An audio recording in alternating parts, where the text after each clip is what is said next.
Thomas stood in our kitchen holding a manila folder, his expression carefully neutral. "Jonathan Fields is coming to look at the property tomorrow," he said, not meeting my eyes. "He's interested in purchasing." I felt the coffee mug grow heavy in my hand. Purchase? Our farm had been in my family for 3 generations, passed down through my grandmother to me. "What are you talking about?" I asked, keeping my voice steady. Thomas shifted his weight, still avoiding my gaze. "I've been in discussions with a buyer. The market is perfect right now, and we could use the money." "We could use the money. Not we should discuss this. Not what do you think?" The casual way he announced it, like he was mentioning a trip to the hardware store, sent ice through my veins. "You've been in discussions," I repeated slowly, "about selling my family's farm, without mentioning it to me even once." He finally looked up, irritation flashing across his face. "Our farm, Claire.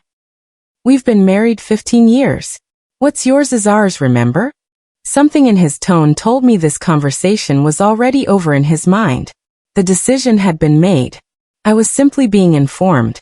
That night, while Thomas snored in our bedroom, I sat at the kitchen table surrounded by documents. Every property deed, every tax form, every piece of paperwork related to the farm was spread before me. My hands shook as I traced my grandmother's signature on the original deed, dated 1967. The farm had been hers, then my mother's, then mine. Thomas's name appeared on our marriage certificate, on our joint bank statements, on utility bills, but nowhere on the property documents. I pulled out the inheritance papers from when my mother passed 8 years ago. The language was clear. The farm and all its assets were bequeathed solely to me. Thomas had never been added to the title. I remembered my mother's attorney, Philip Anderson, suggesting we discuss the property arrangement after the funeral. Thomas had waved it off, saying we didn't need to complicate things with legal matters when we were grieving. Now I understood why he'd been so eager to avoid that conversation. If he wasn't on the title, he couldn't sell the property. But clearly he thought he could. Or worse, he knew he couldn't and was trying anyway. I arrived at the county title office when they opened at 8 o'clock. The clerk, a woman named Beverly who'd helped me with tax questions before, smiled when she saw me.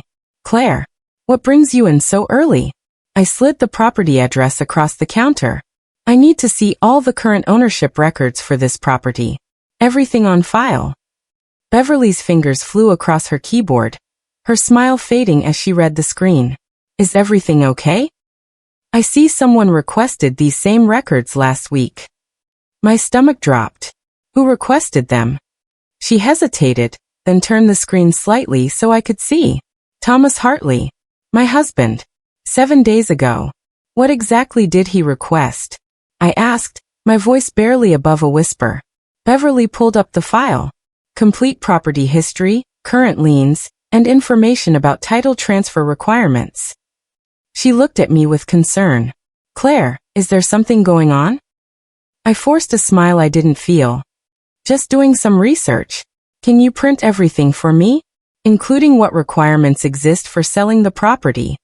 20 minutes later, I walked out with a thick folder of documents. And the knowledge that would change everything. The title office paperwork was damning. 3 sections of the farm's western boundary had been deeded specifically to me in my grandmother's will, with a clause preventing any sale without written consent from all descendants. My mother had added similar language when she transferred the property to me. Thomas couldn't sell the farm, even if he was on the title. Which he wasn't. I spent the morning photographing every document, every deed notation, every inheritance clause. I uploaded them to a cloud storage account Thomas didn't know existed. Then I called Philip Anderson. "Claire," his warm voice answered. "It's been too long. How are you?" "I need to meet with you today," I said. "It's about the farm." Something in my tone made him immediately serious. "I have an opening at 2 o'clock. Can you make it?" I could. When I arrived at his office, Philip's expression turned grim as I explained the situation. He reviewed the documents I'd brought, making occasional notes. Finally, he looked up. "Thomas has no legal standing to sell this property. None. If he's representing to a buyer that he has authority to sell, that's fraud." Jonathan Fields arrived the next morning in a silver truck that looked too clean for farm country. Thomas met him in the driveway, all smiles and firm handshakes. I watched from the kitchen window waiting. "Claire," Thomas called. "Come meet Mr. Fields." I walked out slowly, taking in the buyer's expensive boots and pressed shirt. He extended his hand. "Mrs. Hartley, pleasure to meet you. Your husband's been telling me about this property. Beautiful land." "Thank you," I said, shaking his hand. "My grandmother thought so too. She bought it in 1967. Jonathan glanced at Thomas, something shifting in his expression. "Your grandmother?" Thomas mentioned he'd been here about 20 years. 15, I corrected gently. "We've been married 15 years. The farm's been in my family for 58. Thomas's jaw tightened, but he kept his smile fixed. "Why don't we show Mr. Fields the north pasture? That's the real highlight." I fell into step beside Jonathan as Thomas led us across the property. "The property records are quite interesting," I mentioned casually. "Have you had a chance to review them at the title office?" Jonathan stopped walking. "I requested them yesterday, actually. Haven't received the full report yet." "I have copies," I offered, "if you'd like to review them before making any decisions." Thomas's face went pale. We sat in the dining room, the three of us, while I laid out the documents. Jonathan studied each page carefully, his expression growing increasingly concerned. "These deeds show you as sole owner," he said finally, looking at me, "with inheritance clauses preventing sale without descendant approval." "That's correct," I replied calmly. Thomas cleared his throat. "Those are old documents. Claire and I have been married 15 years. Community property laws mean." "Don't apply to inherited property," Jonathan interrupted, still looking at the papers. "Especially with this language about sole ownership and descendant consent." He turned to Thomas. "Did you mention your wife owned the property outright?" Thomas's face flushed red. "I mentioned we owned it together. We're married. That's how marriage works." "Not according to these legal documents," Jonathan said quietly. He gathered the papers carefully, his movements deliberate. "Mr. Hartley, I appreciate your time, but I need to consult with my attorney before proceeding." He stood, extending his hand to me.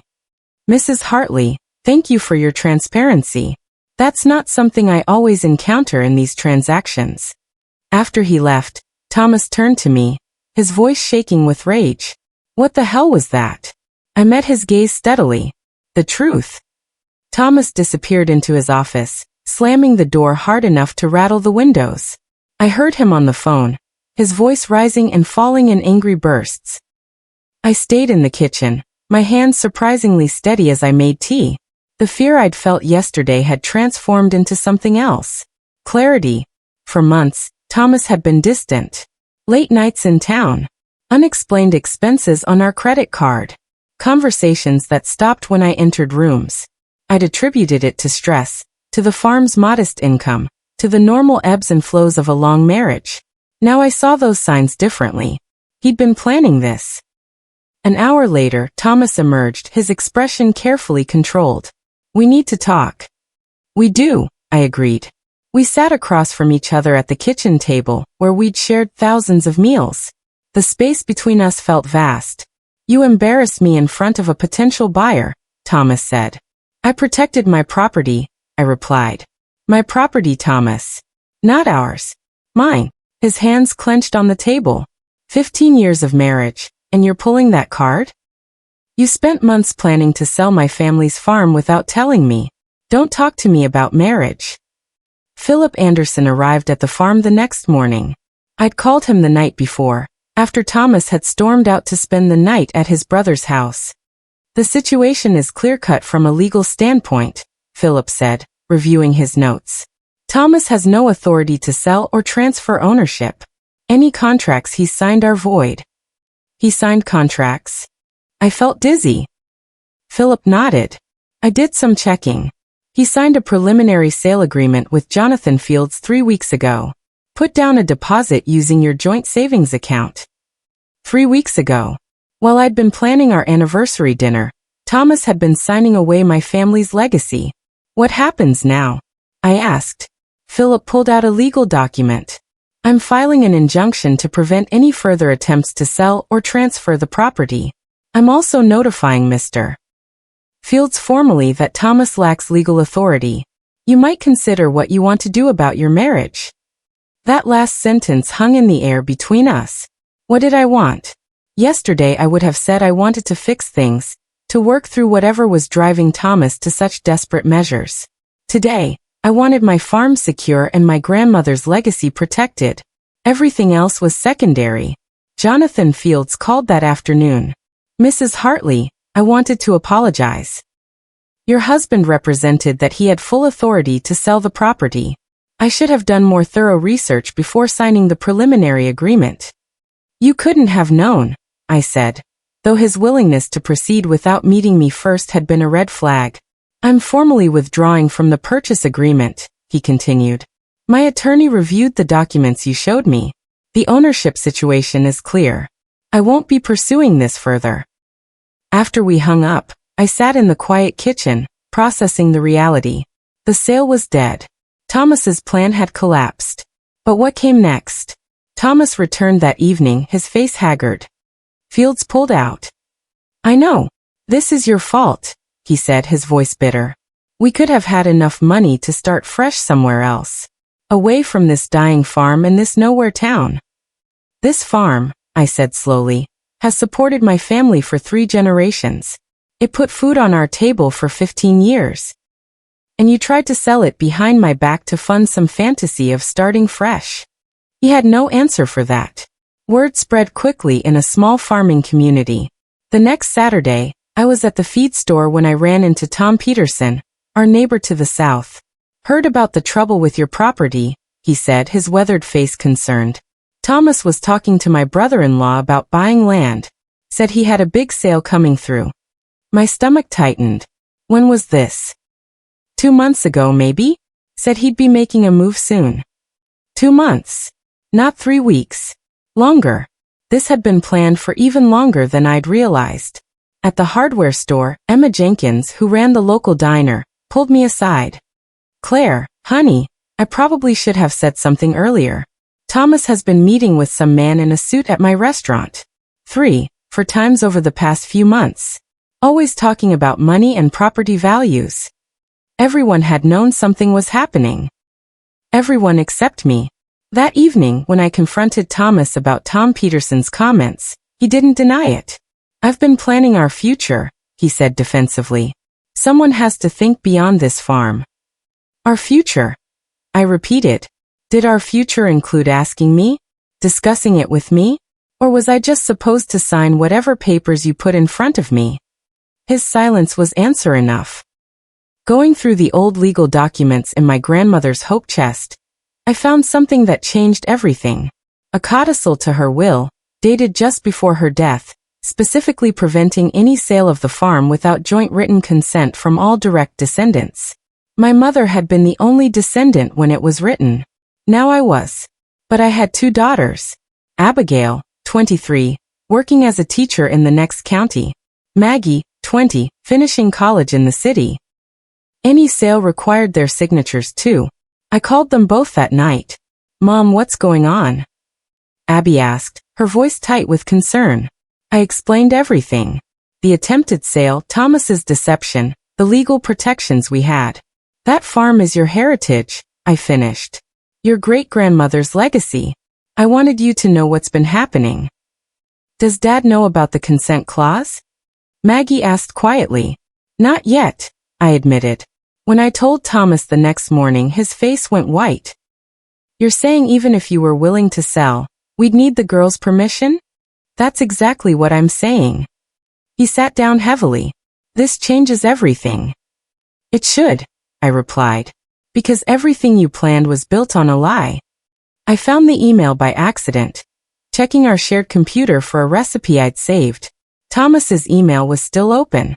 The message from Jonathan Fields was 3 days old, sent the morning after he'd pulled out of the deal. Thomas, I understand your frustration, but the ownership situation is too complicated. I can't proceed without clear title, and your wife's position is legally sound. I suggest you work this out with your family before contacting other potential buyers. Thomas had responded. The farm is as much mine as hers. 15 years of marriage counts for something. I'll find another buyer who understands that. Another buyer. He wasn't giving up. He was just looking for someone less careful than Jonathan Fields. I screenshot the entire exchange and sent it to Philip Anderson. His response came within minutes. This demonstrates clear intent to defraud. We need to discuss next steps. Can you come to my office tomorrow? When Thomas came home that evening, I was waiting at the kitchen table, my laptop open. We need to talk about the email you sent to Jonathan Fields, I said calmly. The color drained from his face. You went through my email? Our shared computer. Your email was open. Want to explain what you meant by finding another buyer? The argument that followed was the first time Thomas raised his voice at me in our entire marriage. You have no right to go through my private correspondence. You have no right to sell my family's farm behind my back. I shot back. But here we are. He paced the kitchen, his hands clenching and unclenching. This is insane. We're married. Married couples make decisions together. We are, I agreed.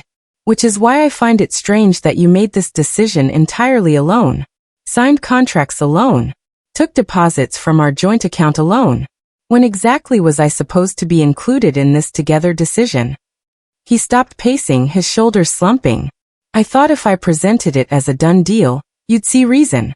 See that we could have a better life somewhere else. By destroying my family's legacy? My voice cracked. By selling the farm my grandmother built from nothing? The land my mother poured her life into? It's just dirt, Claire. Thomas exploded. Just fields and fences and endless work for nothing. The silence that followed his words was absolute. Just dirt. That's what he thought of my family's history, my grandmother's dreams, everything I'd worked to preserve. Get out. I said quietly. What? Get out of my house. Tonight. Thomas left for his brother's house that night. The next morning, Jonathan Fields called again. Mrs. Hartley, I wanted to give you a heads up. Your husband contacted me again last night. Asked me to reconsider, said he could work out the ownership issues. What did you tell him? I asked, already knowing that I'd done my due diligence, and the answer was no. But I wanted you to know he's actively looking for buyers. He contacted 2 of my colleagues in the commercial real estate business. My hands tightened on the phone. Thank you for telling me. After we hung up, I called Philip. Thomas is shopping the property to other buyers. What can we do? The injunction I filed should prevent any sale, Philip assured me. But I'll send formal notice to the major real estate agencies in the region. Make sure they know Thomas lacks authority to sell. Will that be enough? Combined with the public record at the title office showing your sole ownership? Yes. Any competent buyer's attorney will catch the issue during due diligence. But what about an incompetent one? Or someone willing to overlook legal details for a quick sale? The thought kept me awake that night, staring at the ceiling of the bedroom I no longer shared with my husband. Sam Martinez had worked on the farm for 12 years, longer than I'd been married to Thomas. He was the one who kept the equipment running, who knew every fence line and irrigation issue. The next morning, Sam knocked on the kitchen door, his hat in his hands. Mrs. Claire, I need to tell you something. Been weighing on my conscience. I invited him in, poured coffee. What is it, Sam? Mr. Thomas, he's been having meetings out in the old barn. Past few months. Men in suits, looking at survey maps. He told me not to mention it to you, said it was just planning for improvements. My chest tightened. When was the last meeting? 2 days ago. After that buyer left. 2 different men this time. They were walking the property lines, taking pictures. So Thomas had moved on even faster than I'd thought. Sam, if he has any more meetings, will you let me know? Yes, ma'am. This farm's been good to me and my family. What Mr. Thomas is doing, it ain't right. After Sam left, I walked out to the old barn. Survey maps were still spread across the workbench, marked with notes in Thomas's handwriting. Property values. Comparable sales. Development potential.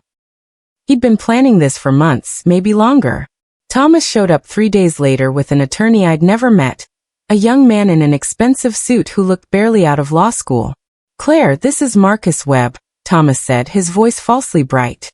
"He's helping me understand my rights in this situation." "Your rights?" I repeated carefully. Marcus stepped forward, extending his hand. I didn't shake it.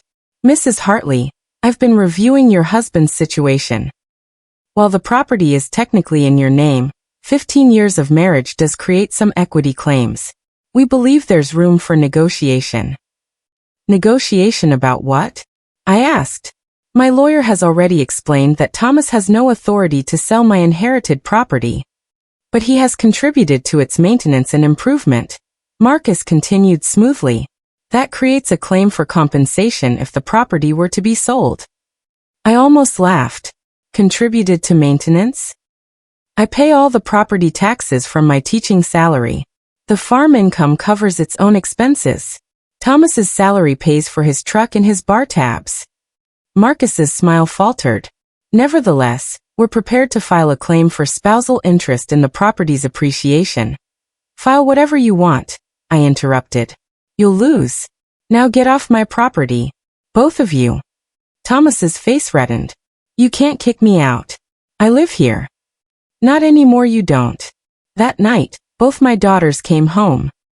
Abby arrived first, pulling into the driveway just after sunset. Maggie's car appeared an hour later. We sat in the kitchen, the three of us. While I explained everything that had happened since, "I can't believe Dad would do this," Maggie said, her eyes red from crying. "I can," Abby said bitterly. "He's been weird about the farm for years. Always complaining about being stuck here, about how you should sell and move somewhere better." "Did he ever approach either of you about selling?" I asked. They exchanged glances. Abby spoke first. "He asked me 6 months ago, casually, what I thought about you selling the farm. Said something about retirement and moving south. I told him the farm was your decision, not mine." "He asked me too," Maggie admitted. "Around Christmas. I thought it was just conversation."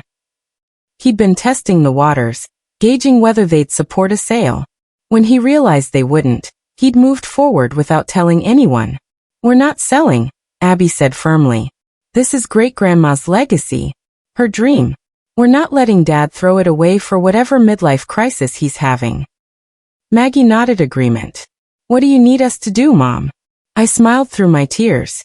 "Just what you're doing. Standing with me." Philip called with an update the next morning. "The injunction is officially filed and recorded. Any attempt by Thomas to sell or transfer the property will be blocked by the court." "He brought a lawyer to see me yesterday," I told him. "Marcus Webb, young guy, threatened to file spousal interest claims." Philip was quiet for a moment. "Marcus Webb works for a firm that specializes in aggressive divorce tactics.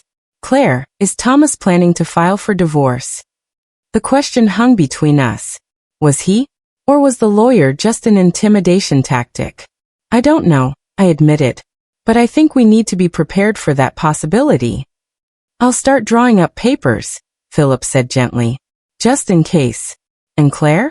If this does go to divorce, that prenuptial agreement you signed protects the farm completely.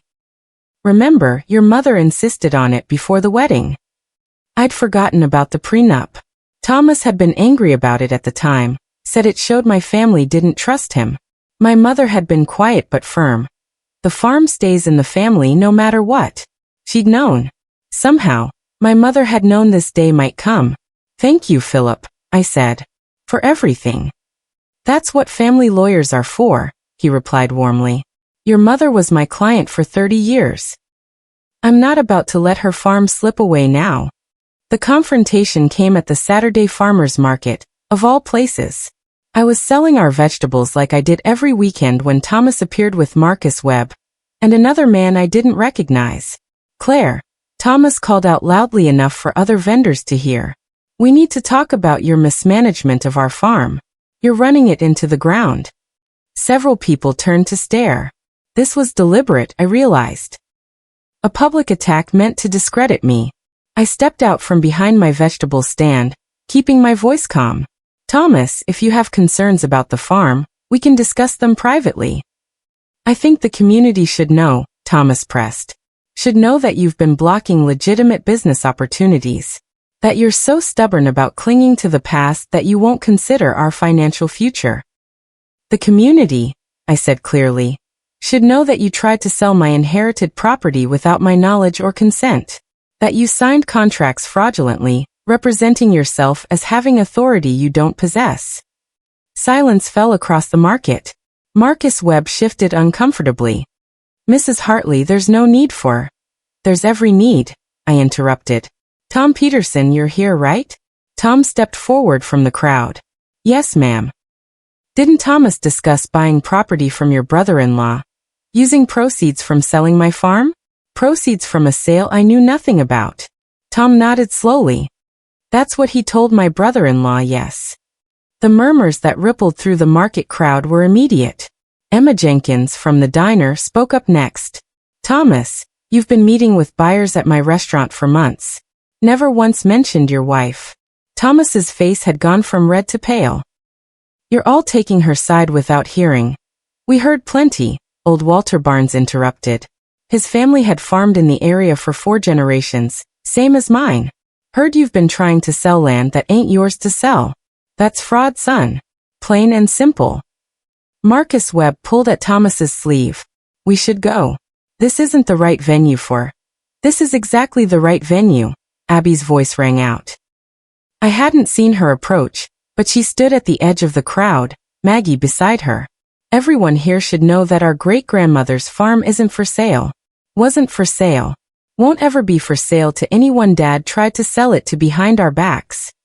The look Thomas gave his daughters was pure venom. But he must have seen something in their faces, some reflection of my own determination, because he turned and walked away without another word. Marcus Webb and the mystery man hurried after him. The market returned to its normal buzz of conversation, but I could feel the shift. The community knew now. Thomas had lost more than just his attempted sale. He'd lost his reputation. Thomas tried one final maneuver 2 weeks later. I received a certified letter claiming I'd mismanaged farm finances and demanding a full accounting. Attached was a threat to file for conservatorship, claiming I was mentally unfit to manage the property. I sat in Philip's office, the letter between us, shaking with rage. This is absurd, I said. I've managed this farm successfully for 8 years since my mother died. We're profitable, taxes are current, everything is documented. It's a desperation move, Philip agreed. But we'll need to respond formally. Can you provide financial records for the past 5 years? I'd been keeping meticulous records since my mother taught me how when I was 16. Every income source, every expense, every improvement and repair. I delivered 3 bankers' boxes full of documentation to Philip's office the next day. This is extraordinary, he said, reviewing the organized files. Most people don't keep records this detailed. My grandmother taught my mother taught me. The farm's success depends on knowing exactly where every penny goes. Philip smiled. Thomas is going to regret this challenge. These records don't just prove competent management, they prove exceptional management. The response we filed didn't just refute Thomas's claims. It demonstrated 15 years of successful operation, increasing property value, and careful stewardship. We attached certified letters from the county agricultural extension, from our feed suppliers, from the bank that held our farm credit line, all attesting to my competent management. The hearing for Thomas's conservatorship claim was scheduled for late September. By then, the whole county knew what was happening. The courtroom was packed with farmers I'd known my whole life. Judge Patricia Reeves, who'd known my grandmother, listened carefully as Marcus Webb presented Thomas's case. Your Honor, Mrs. Hartley has shown a pattern of irrational decision-making. She's refused profitable business opportunities, rejected legitimate buyers, and demonstrated an emotional rather than practical attachment to the property. Your Honor, Philip stood, his voice calm. If I may respond? When he finished presenting our documentation, along with testimony from Sam about the farm's excellent condition, and Walter Barnes about my reputation in the farming community, Judge Reeves didn't even call a recess. Mr. Webb, this is perhaps the most frivolous conservatorship claim I've seen in 20 years on the bench. Mrs. Hartley's records demonstrate exemplary management. Your client's attempts to sell property he doesn't own, on the other hand, demonstrate questionable judgment at best. She turned to Thomas. Mr. Hartley, you've wasted this court's time. Claim denied. And I'm ordering you to pay Mrs. Hartley's legal fees. As we left the courthouse, Thomas and Marcus Webb disappeared quickly. But I walked out with my daughters on either side, my farm secure, my reputation intact. The divorce papers arrived 3 weeks later. Thomas was filing on grounds of irreconcilable differences. The settlement he proposed was laughable. Half the farm's value, half my teaching pension, and continued use of the farmhouse. He's out of his mind, Abby said when I showed her the papers. Philip's response was swift and thorough. The prenuptial agreement protected all inherited property. Thomas's fraud attempts demonstrated fault. His own attorney's previous claims about Thomas's contributions to the farm were disproven by my financial records showing my income covered all property expenses. We're counterfiling, Philip told me, asking that Thomas be held responsible for the legal costs of defending against his fraudulent sale attempts. Also requesting that he be barred from the property entirely. Won't that seem harsh? I asked. Philip shook his head. Claire, he tried to steal your family's legacy. Multiple times. Used joint funds to pursue fraudulent contracts. Brought frivolous legal claims against you. Harsh would be filing criminal charges for fraud, which we could do. I hadn't thought of that. Should we? That's your decision. But the civil remedies will be sufficient to protect you going forward. I decided against criminal charges. Not for Thomas's sake, but because I wanted this chapter closed, not extended through criminal proceedings. A new buyer appeared in December, introduced through Walter Barnes. Kyle Cooper was a young farmer looking to expand, someone who'd grown up in the county and understood the land. I heard you might be interested in selling, he said carefully when we met. But I wanted to be upfront. I know what happened with your husband. I'm not here to cause problems. I appreciated his directness. I'm not selling, I told him. But I am getting older. My daughters have their own lives. In a few years, I might be ready to discuss options. Would you consider a lease arrangement? Kyle asked. I could work the south 40 acres, the part you've been leaving fallow. Pay fair rent, help with maintenance on the rest of the property. It was a reasonable proposal. The South 40 had been too much for me to handle alone, even with Sam's help. Let me think about it, I said. After Kyle left, I walked the property lines like my grandmother used to do. The farm had survived another threat. The legacy was secure. But Kyle's proposal made me think about the future differently, not as something to cling to desperately, but as something to steward wisely for the next generation. Maybe that's what my grandmother would have wanted. Not the farm frozen in time, but the farm living and adapting, as long as it stayed in the family's control. The divorce was finalized in March. Thomas got his personal belongings, his truck, and half of our joint savings account. I kept the farm, the house, and my peace of mind. He moved 2 counties away. I heard through mutual acquaintances that he'd taken a job with a real estate development firm. The irony wasn't lost on me. Standing in my kitchen on a warm spring morning, I looked out at the fields my grandmother had worked, that my mother had preserved, that I had fought to keep. Abby and Maggie were visiting for the weekend. Sam was repairing fence line in the south pasture.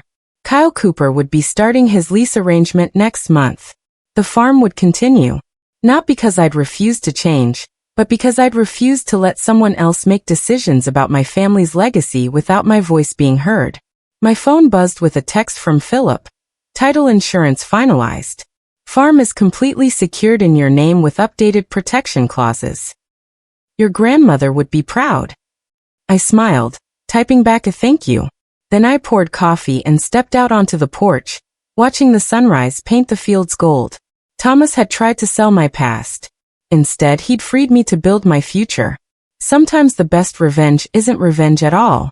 It's simply refusing to let someone else write your story's ending.